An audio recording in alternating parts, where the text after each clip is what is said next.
बिना तेल का दिया जलता नहीं है और बिना संघर्ष का जिंदगी चमकता नहीं है। चलो दोस्तों नमस्कार, आपका मेरे YouTube channel KP life changer में स्वागत है।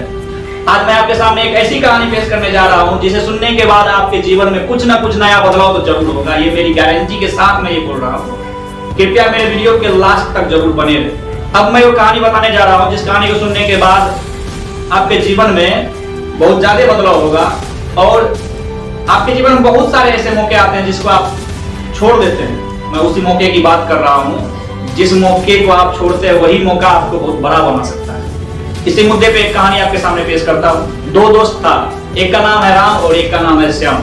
वो दोनों एक विचार करता है कि चलो कुछ ना कुछ कमाया जाए, और इस कमाने के चक्कर में वो सोचते हैं कि चलो समुद्र के किनारे शंख को बीन करके उसको बेचते हैं। दोनों दोस्त समुद्र के किनारे तो पहुंचते हैं और पहुंचने के बाद शंख की तलाश वो दोनों कर देते हैं। शंख ढूंढने के जब टाइम आता है तो शंख ढूंढने के क्रम में राम को एक बड़ा शंख मिल जाता है और श्याम यह देख रहा था कि राम को तो बहुत बड़ा शंख मिल गया है, मेरे हाथ में अभी तक कुछ भी नहीं लगा है।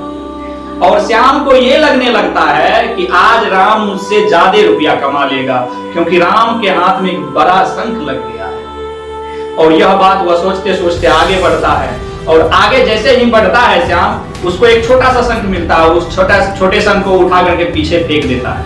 क्यों? क्योंकि श्याम के मन में ये आ गया है कि राम के हाथ में एक बहुत बड़ा शंख लग गया है, मैं इस छोटे शंख का क्या करूंगा। और इन्हीं बड़े शंख के चक्कर में वो छोटे शंख जितना भी उसके हाथ में छोटा शंख लगता था वो उसको फेंकते जाता था और फेंकते फेंकते आगे बढ़ते जाता था। कौन फेंक रहा था? श्याम उठा उठा के पीछे फेंक रहा था। क्यों? क्योंकि उसके दिमाग में तो ये ना आ गया है कि राम का जो है उसको बहुत बड़ा शंख मिल गया है और जितना भी शंख वो मिलता उसको छोटा था, लेकिन उसकी अहमियत को वो नहीं समझ रहा था। वो उसको फेंकते जा रहा था पीछे की ओर। और जब यह सिलसिला चलते गया शाम हो गई। शाम होने के बाद जब शंख को बेचने का बारी आई तो वो दोनों गए बेचने के लिए। और जैसे ही बेचा उस समय में राम के हाथ में एक बड़ा शंख था, उसके साथ साथ बहुत सारे छोटे शंख थे। और जब वो उन शंखों को बेचा तो राम को एक बड़ा शंख के बदले में 1000 रुपया मात्र मिलता है, लेकिन उनके पास जो बहुत सारे छोटे शंख थे उन शंख को बेच करके उन्हें 10,000 रुपए की अर्निंग हो जाती है। यह देख करके श्याम आश्चर्यचकित हो जाता है। काश मैं उन छोटे शंखों को नहीं फेंकता, काश मेरे जीवन में अगर ये नहीं होता तो आज मेरे पास भी बहुत ज्यादा रुपया होता। यह चीज सोचते ही रहता है। तब राम उनको बताता है, देखो दोस्त, तुमने जो है जितना भी छोटा शंख उठाया उसको तुम फेंकते गया, लेकिन मैं उस सभी शंख को बीनते गया और इकट्ठा करते गया। आज मेरे पास इतना रुपया है उस बड़े शंख के बदौलत नहीं, उस छोटे शंख के बदौलत। क्योंकि बड़ा शंख तो मुझे मात्र 1000 रुपया दिया, लेकिन छोटे शंखों को मैंने बेच करके 10,000 रुपए की अर्निंग कर ली। तुम इसी चीज को भूल रहे हो। तुम्हारे दिमाग में तो बैठ गया कि बड़ा शंख इकट्ठा करना है और बड़ा शंख के चक्कर में तुमने सभी छोटे शंख को फेंक दिया। मैं इस कहानी से यही चीज बताना चाह रहा हूं कि आपके जीवन में भी बहुत सारे छोटे मौके आते हैं, लेकिन उस मौके को आप छोड़ देते हैं, पीछे इग्नोर कर देते हैं। क्यों? क्योंकि आपके दिमाग में यही है कि मुझे बड़ा करना है, कुछ बहुत बड़ा करना है, बहुत आगे बढ़ना है। और दोस्तों, आगे बढ़ने के लिए ये सिर्फ ये नहीं है कि हमको बड़ा एकाएक मिल जाएगा। आपके जीवन में जितने भी छोटे छोटे मौके आते हैं उसको मत छोड़िए।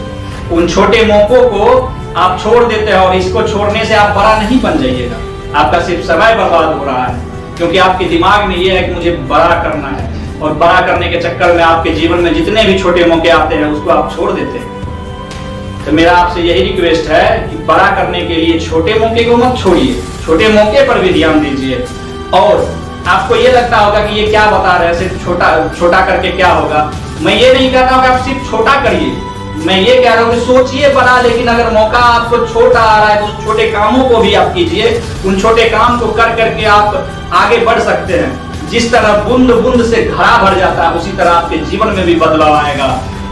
एक बूंद बूंद पूरे घड़े को भर सकता है, तो आपके जीवन में भी छोटे छोटे काम करके कुछ ना कुछ बड़ा बदलाव हो सकता है। कोई भी अमीर आदमी अमीर आज नहीं बना है, वो कभी ना कभी कुछ ना कुछ संघर्ष कर रहा था, कुछ ना कुछ छोटा काम करके आज बड़ा बना है। ऐसा नहीं है कि उसको ऊपर वाले ने एकाएक कुबेर का खजाना दे दिया और बड़ा बन गया, अमीर हो गया। आपके जीवन में ये सोच है, आपका ये सोच आ रहा है कि मुझे बड़ा बनना है, सिर्फ आप सोचते रहते हैं, थिंकिंग करते हैं कि थिंकिंग करने से मैं बड़ा बन जाऊंगा। ऐसा कभी नहीं हो सकता। आप सोचते रह जाएंगे, आपका उम्र बीत जाएगा, आपका समय बर्बाद होगा, लेकिन आप कभी बड़ा नहीं हो पाइएगा। बड़ा बनने के लिए आपको छोटे से शुरुआत करनी पड़ेगी। छोटा, अगर आपको कोई छोटा चीज मिल रहा है तो उसको आप इग्नोर मत कीजिए। इग्नोर करते हैं इसका मतलब अपना समय बिता रहे हैं, आप अपना कुछ पल बर्बाद कर दिए, क्योंकि समय कभी नहीं रुकता। दोस्तों ये बात याद रखिए, आपका दिन गुजरता है, आप अभी दिन में हैं, रात होगी, कल फिर सुबह होगी, लेकिन आपका एक दिन आपके जीवन का कम हो गया। ये बात याद रखिए। और इन्हीं कहानी के साथ मैं आपको बताना चाहूंगा, अगर ये कहानी आपको पसंद आई हो तो इस वीडियो को लाइक करें, और जो आपके दोस्त हैं इन सब बातों में उलझे हुए हैं उनको ये वीडियो शेयर जरूर करें। अगर ये वीडियो आपको पसंद आई हो और इस तरह की वीडियो आप देखना चाहते हैं तो मेरे YouTube channel KP life changer को सब्सक्राइब जरूर करें, क्योंकि मैं इस तरह की कहानी लगातार लाते रहूंगा। और मेरा विश्वास रखिए कि आपके जीवन में मेरे वीडियो देखकर कुछ ना कुछ तो बदलाव आएगा ही आएगा। धन्यवाद।